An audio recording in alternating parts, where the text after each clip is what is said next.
प्रदेश में तापमान में इस बीच भारी गिरावट दर्ज हुई है। 36 घंटों से लगातार तेज बारिश देखने को मिल रही है। बारिश के कारण इस वक्त मौसम में ठंडक देखी जा रही है। कई जिलों में स्कूल भी बंद करने के आदेश जारी कर दिए गए हैं। तो फिलहाल उत्तराखंड, हरियाणा और दिल्ली में भी भारी बारिश की उम्मीद अभी भी बनी हुई है। यानी कि ये मौसम विभाग की तरफ से कहा जा रहा है कि अभी भी कई ऐसे इलाके हैं जहां पर भारी बारिश हो सकती है। यह अनुमान जताया गया है, आशंका जताई गई है। फिलहाल ऐसे में जानकारी आपको दे दें कि जहां कई कंपनियों की ओर से एम्प्लॉयज को वर्क फ्रॉम होम की सुविधा दी गई है, तो वहीं ज्यादातर जिलों में स्कूल बंद करने के आदेश दे दिए गए हैं। यूपी, एमपी, उत्तराखंड, हरियाणा, दिल्ली समेत उत्तर भारत के कई जिलों में भारी बारिश हो रही है।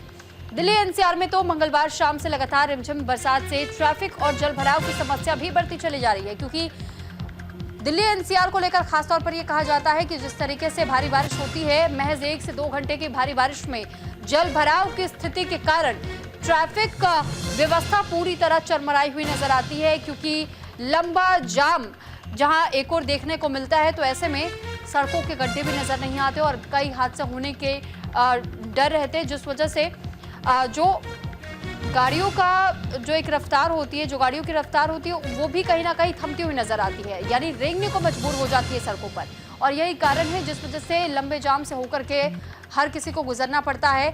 और जब भी भारी बारिश होती है, तो ऐसे कई जगह है जहां पर जल जमाव की स्थिति हो जाती है। लोगों को भी दिक्कतों का सामना करना पड़ता है, उनके घरों के भीतर भी पानी घुस जाता है। यहाँ तक कि सिर्फ दिल्ली एनसीआर ही नहीं, इस बार आपने उत्तराखंड की भी तस्वीर उसी तरीके से देखी। देहरादून में भी ऐसी कई जगहों से खबरें सामने आई थी कि किस तरीके से लोगों के घरों के भीतर पानी घुस चुका है। कई जगहों पर जल जमाव की तस्वीर हमने आपको दिखाई भी। वहां लगातार कई पुल के गिरने का भी तस्वीर हमने आपके साथ साझा की थी। और इस पर ज्यादा जानकारी के साथ हैदर अली गाजियाबाद से इस वक्त हमारे साथ जुड़ चुके हैं। हैदर, क्योंकि दिल्ली एनसीआर का हम जिक्र कर रहे हैं और गाजियाबाद में भी भारी बारिश हम देख रहे हैं, तो ऐसे में इस वक्त गाजियाबाद के हालात कैसे, इसको लेकर जानकारी साझा कीजिएगा। गाजियाबाद का हम बात करते हैं,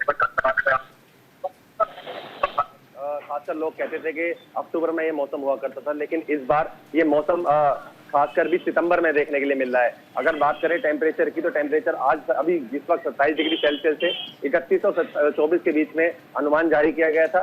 बारिश की बात करें तो बारिश आज 1 से 3 के बीच में होनी है। लगातार 3 दिन से बारिश हो रही है, जहां एक तरफ जो गरीब परिवार के लोग हैं, जिनके कच्चे मकान है, उनके लिए आफत बनकर भी आई है। कुछ लोगों को ये राहत भी दी है। अगर यहाँ जल भराव की समस्या की अगर हम बात करें, तो ग्राउंड जीरो पर हमने खुद चल के ये देखा है कि पहले से जो तैयारियां की जा रही थी नगर निगम की तरफ से, वो कहीं ना कहीं सफल होती हुई नजर आई है। क्योंकि जल भराव की समस्या बहुत ज्यादा गाजियाबाद में हुआ करती थी, जिसकी वजह से जाम लगता था।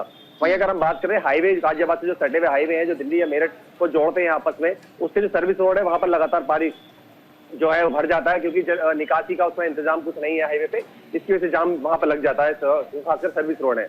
वहीं अगर हम बात करते हैं खासकर भी जो गाजियाबाद में 2 घटना ऐसी हुई हैं, जो कच्चे मकान है इस भारी बारिश की वजह से वो मकान ढहे हैं, जिसमें एक महिला की मौत भी हुई है। वहीं दूसरी तरफ ये भी बात है, क्योंकि अनुमान ये लगाया जा रहा है लगातार बारिश जो है वो 2 या 3 दिन लगातार जारी रहेगी। तो ऐसे में प्रशासनिक अधिकारियों को सोचने की जरूरत है, जो खासकर भी कच्चे मकानों में रहने वाले लोग हैं, उनको रैन बसेरों में शिफ्ट किया जा सके, ताकि कोई और घटना न हो सके। जी ठीक है हैदर, लौट रही हूँ आपके पास। अनुज अवस्थी हमारे साथ देहरादून से जुड़ चुके हैं।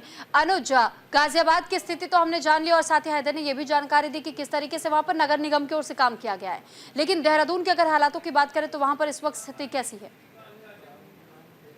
बिल्कुल सुरभि, अगर राजधानी देहरादून की अगर बात करें तो मौसम विभाग ने 3 दिन से लगातार अलर्ट पर रखा हुआ था और भारी बारिश की आशंका जताई हुई थी। राजधानी देहरादून में करीब 3 दिन से लगातार भारी बारिश हो रही है। देहरादून हो, हरिद्वार हो, उधम सिंह नगर हो, इसके अलावा पहाड़ी जनपदों की अगर बात करें, टिहरी, पौड़ी, उत्तरकाशी, पिथौरागढ़, चंपावत, नैनीताल, उसके अलावा अगर बात करें चारधाम यात्रा रूट को लेकर के, तो रुद्रप्रयाग, चमोली, इन तमाम जिलों में जो है भारी बारिश हो रही है। पूरी नदियां उफान पे है। कई नदी और नाले ऐसे हैं जो पूरी तरीके से उफान पे, जगह जगह लैंडस्लाइड है। करीब 300 से ज्यादा जो सड़कें हैं वो बंद है। 2 नेशनल हाईवे बंद है। तो कहा जा सकता है पूरी तरीके से मौसम विभाग ने अलर्ट कर रखा है। और इसके अलावा अगर बात करें प्रशासन और मुख्यमंत्री पुष्कर सिंह धामी लगातार, कल भी मुख्यमंत्री पुष्कर सिंह धामी आपदा प्रबंधन केंद्र पहुंचे और वहां पे जो है तुरंत निरीक्षण भी किया और साथ साथ पूरे प्रदेश में कहाँ पे कितनी आपदा आ रही है, इसको लेकर के ज्ञान मिल गया और लगातार मुख्यमंत्री मॉनिटरिंग कर रहे हैं। आपदा प्रबंधन टीम हो, एसडीआरएफ की टीम हो, पीडब्ल्यूडी विभाग की टीम हो, तो तीनों टीमें और साथ साथ प्रशासन, जो जिले का प्रशासन है, इन चारों लोग जो है लगे हुए हैं कि किसी तरीके से जो रोड है वो खोली जा सके, चाहे वो ठीक है। चंपावत में भूस्खलन की घटनाओं को लेकर के हो, चाहे वो चमोली में भूस्खलन की घटनाओं को लेकर के, चाहे वो रुद्रप्रयाग में भूस्खलन की घटनाओं को लेकर के, चाहे ठीक वो है अनुज। केदारनाथ में भूस्खलन की घटनाओं को लेकर के, इन तमाम जी। चीजों को लेकर के प्रशासन अलर्ट हो।